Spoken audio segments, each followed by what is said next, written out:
এটি শুধুমাত্র হতাশার কান্নার কাহিনী নয়। প্রত্যেকবার জ্বলে পুড়ে ছারখার হওয়ার পর আবার ফিনিক্স পাখির মতো উঠে দাঁড়ানোর কাহিনী।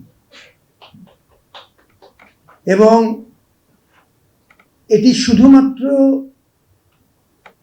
ম্যাটেরিয়াল পয়েন্ট অফ ভিউ থেকে দেখার বিষয় নয়, এর ভেতর আধ্যাত্মিকতা আছে, এর ভেতর মানুষের প্রতি মানুষের গভীর মমত্বের বিষয় আছে, এর ভেতর স্রষ্টা এবং সৃষ্টি যে চিরন্তনী সম্পর্ক যেটি দেখা যায় না কিন্তু উত্তরোত্তর শক্তিশালী হয়, তার প্রতিফলন আছে। ঢাকা বিশ্ববিদ্যালয়ের তরফ থেকে আমরা ফিলিস্তিনিদের প্রতি সংহতি প্রকাশ করেছি এবং এটি শুধুমাত্র ফিলিস্তিন একটি ভূখণ্ডের প্রতি সংহতি নয়, যাবতীয় নিপীড়িত জনপদের প্রতি আমাদের সংহতি। এবং এটি আমরা আমাদের যাবতীয় সীমাবদ্ধতার মধ্যেও প্রতিনিয়ত করে যাব। We will remain steadfast. We will remain steadfast in pursuing the cause of truth, in pursuing the cause of standing with the oppressed. এটি আমরা করে যাব। আয়োজকদেরকে ধন্যবাদ জানাই যে বিশ্ববিদ্যালয়ের তরফ থেকে, ডাকসুর পক্ষ থেকে এই আয়োজনটি করেছেন। এই আয়োজনের আর কি বিশেষত্ব হচ্ছে আমরা প্রতিবাদের ভাষা ব্যবহার করেছি সংস্কৃতিকে। প্রস্তুতি প্রায় শেষের দিকে, আমাদের 4টা বিভাগে আমরা তাদেরকে আহ্বান জানিয়েছি।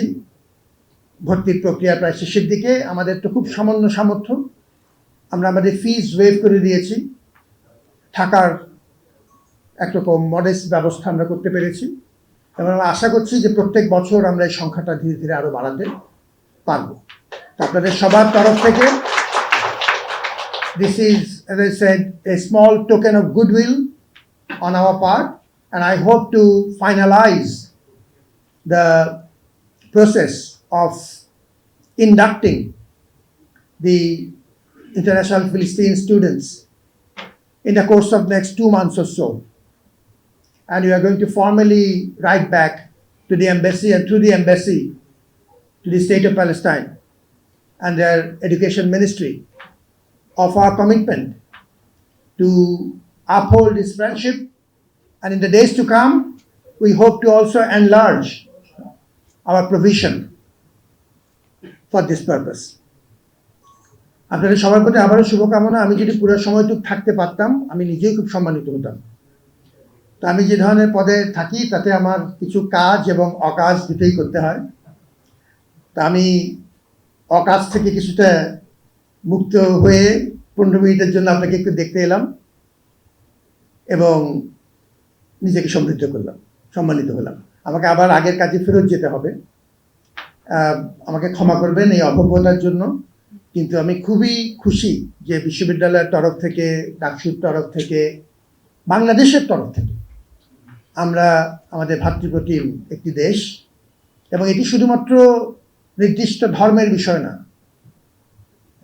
যেটি বললাম, ফিলিস্তিন হচ্ছে অন্যায়ের বিরুদ্ধে রুখে দাঁড়ানোর প্রতীক, ধর্ম, বর্ণ, জাতি নির্বিশেষে।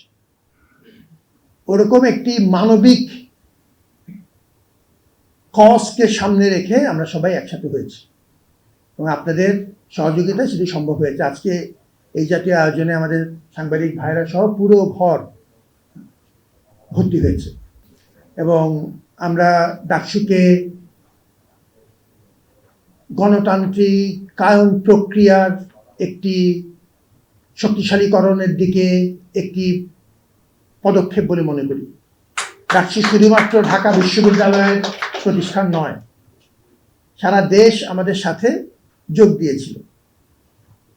এই মমতা আমরা কৃতজ্ঞতার সাথে স্মরণ করি এবং আজকে আপনারা অনেকেই আছেন বিশ্ববিদ্যালয়ের প্রতি মমতার থেকে আমরা একসাথে হয়েছি। আমি এই সুযোগটাও কাজে লাগাতে চাই যে যারা যেভাবে বিশ্ববিদ্যালয়ের এই গণতান্ত্রিক প্রক্রিয়াতে সহযোগিতা করেছেন তাদের প্রতি আমাদের ব্যক্তিগত কৃতজ্ঞতা।